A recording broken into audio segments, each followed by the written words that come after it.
Lundi 2 août 2021, bonsoir à toutes et à tous. Les débats sur le plan d'action gouvernemental présenté vendredi par le Premier ministre de la Transition, Choguel Maïga, s'ouvrent ce lundi 2 août au Mali. Il revient aux membres du Conseil national de transition qui fait actuellement office d'Assemblée législative de le valider. Avant cela, ils vont demander des précisions au chef du gouvernement.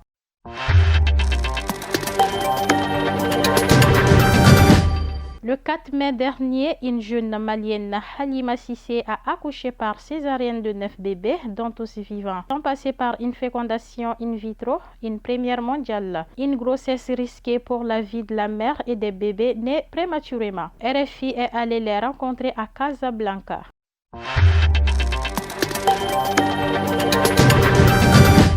Au Niger, au moins 35 personnes sont mortes noyées ou tuées dans l'effondrement de leur maison et plus de 26 000 autres sont sinistrés. Leurs logements ayant été détruits ou endommagés selon la protection civile nigérienne en raison des fortes pluies qui frappent le pays depuis le début du mois de juin.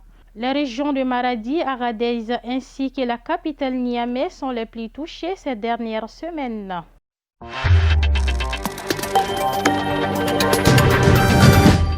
Hors du continent, plus de 700 personnes ont été secourues tout au long de ces week-ends à Méditerranée centrale, notamment au large de Malte et de la Libye. Cet été, le nombre de morts bat des records dans cette zone maritime.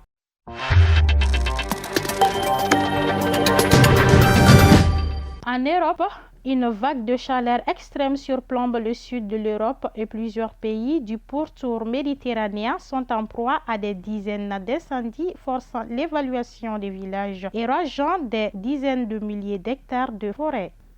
Et voilà, ainsi met fin à ce numéro. Merci bien de l'avoir suivi. Retrouvez-nous demain, même heure.